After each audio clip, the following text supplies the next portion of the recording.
Mas foi colocado para o ministro Gilmar Mendes, a importância de se decidir isso até diante de várias situações consolidadas. Ele nos prometeu que essa questão seria levada a julgamento entre maio e junho deste ano.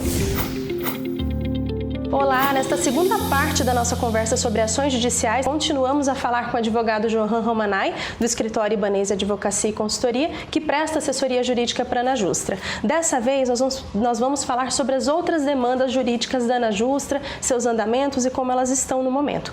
Romanay, sobre a ação dos quintos, o recurso extraordinário 638.115 foi retirado da pauta no ano passado e ainda não voltou para ela. O que a assessoria tem feito para que o STF decida o tema? Bom, no dia 9 de abril, terça-feira, nós tivemos uma audiência com o ministro Gilmar Mendes, que é o relator, para tratar do assunto, e estavam presentes algumas entidades, sindicatos, e a Anajustra, representada por doutor Áureo Félix Pedroso e pelo doutor Alexandre. Tivemos lá, conversamos com o ministro, expusemos a situação que pende de julgamento e os embargos de declaração interpostos contra o acórdão proferido no RE 638.115 para exatamente definir qual a situação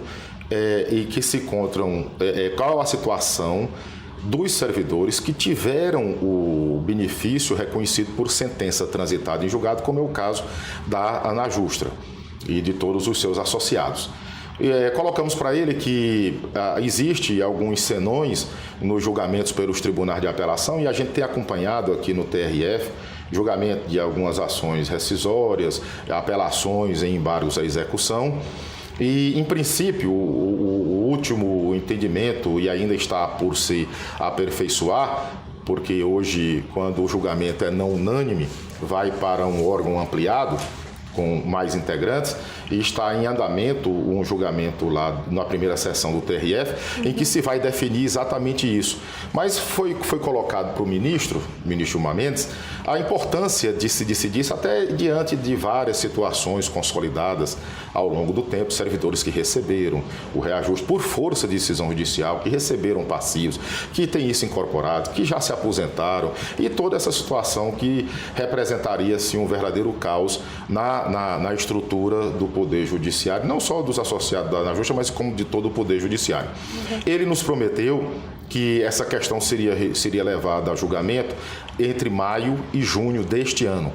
Ele disse que estava com um probleminha com pauta, a pauta sempre muito conflagrada lá no Supremo, mas que ele disse que haveria um esforço para que a gente pudesse ter um resultado, um pronunciamento definitivo do Supremo. De qualquer forma, há uma sinalização no próprio TRF de que as situações consolidadas, os que foi pago antes de 2015, março de 2015, que foi quando do julgamento do RE 638.115 pelo Supremo, elas não seriam atingidas.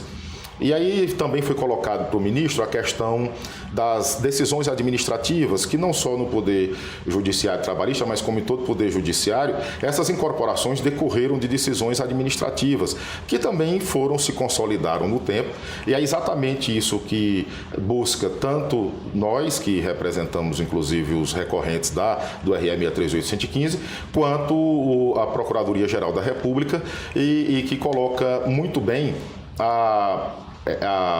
a segurança jurídica que é garantida pelo Supremo, na medida em que os pronunciamentos divergentes feitos em precedentes vinculantes, como o RE 638.115, não podem atingir situações consolidadas no passado, sob pena de se causar prejuízos inimagináveis aos jurisdicionados. Certo. E em relação à ação dos 13,23%, há alguma novidade? Existe um precedente que está sendo julgado na primeira sessão, apoio 60, do STJ, do Superior Tribunal de Justiça, em que há um pedido de vista do ministro Napoleão. Nós já estivemos com ele em algumas ocasiões, colocando a importância desse julgamento e do pronunciamento do STJ sobre a matéria, e nós estamos com muita fé de que essa questão será muito bem avaliada pelo STJ e que esse direito será reconhecido ao final. Há realmente uma preocupação de algumas entidades, e a Anajustra sempre se colocou de forma a conclamar e a se articular com as demais entidades representativas de servidores para que a voz de cada um dos associados chegasse àqueles que são responsáveis pelo julgamento e pela definição dos destinos de todos nós. Certo. Outra ação que teve um destaque recente foi que em dezembro do ano passado os servidores do TRT2 eles puderam consultar se eles tinham ou não valores a serem restituídos a título dos processos de devolução da contribuição previdenciária, PSSS. Em que fase está essa ação neste momento? Nós distribuímos as execuções aqui na seção judiciária do DF pela facilidade, porque até pela natureza nacional da ANAJUSTRA fica muito mais fácil consolidar tudo isso numa execução em um só local. E houve algumas decisões de primeira instância reconhecendo a incompetência, declinando da competência, mandando para São Paulo, que é o lugar de origem da sentença transitada e julgada que aparelha a execução.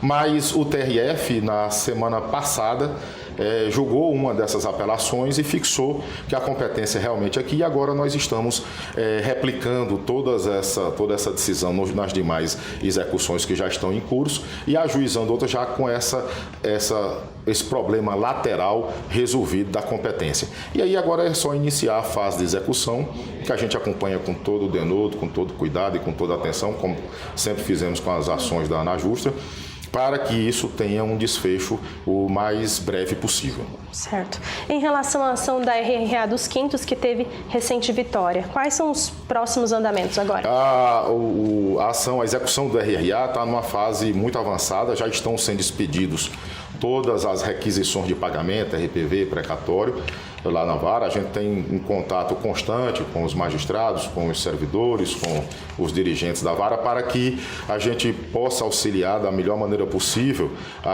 o fluxo dessas expedições.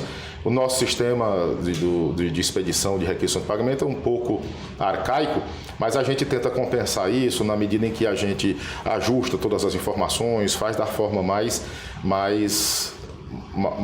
mais clara e objetiva e tranquila, para que o fluxo dessas expedições aconteçam também num espaço muito breve.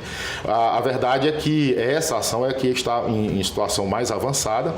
Conseguimos, graças a um trabalho e à compreensão dos magistrados do TRF, que as execuções não tivessem que esperar julgamento de recursos especiais, de recurso de agravo, de recurso de apelação em embargos à execução, para que elas fossem definitivamente expedidas.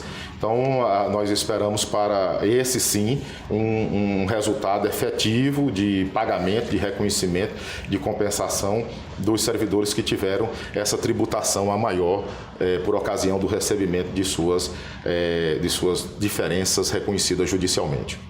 Romanay, tem mais alguma outra ação que nós possamos dizer que tem algum destaque? Ou algum... Bom, a gente sempre continua trabalhando e atendendo todos os associados e a própria ANAJUSTRA. Eu só queria dar uma palavra de reconhecimento aos dirigentes, ao empenho, o que faz essa diferença da ANAJUSTRA, de todos, dessa possibilidade de congregação, dessa liderança firmada por ações sempre positivas que foram feitas pela toda a direção da ANAJUSTRA, que realmente são pessoas diferenciadas, dedicadas e que pelo trabalho, pela perseverança e pela dedicação têm conseguido resultados fantásticos para toda a categoria. Pedir que os servidores e os filiados apoiem sempre essas ações, porque não obstante esses julgamentos que até reduziram um pouco o âmbito de representatividade das associações, a importância é que os associados, que os servidores realmente se associem, permaneçam associados, reforcem o trabalho e deem cada vez mais voz para a ANAJUSTRA poder representá-los dignamente, como tem sempre feito ao longo de toda a sua história. Ótimo, obrigada, Romanay, novamente por nos receber. O ANAJUSTRA no ar fica por aqui. Se você tiver alguma dúvida, alguma outra dúvida sobre as ações ou qualquer outro setor da ANAJUSTRA, como parlamentar, finanças, entre outros, mande a sua dúvida para um dos nossos canais de atendimento. Obrigada por nos assistir e até a próxima.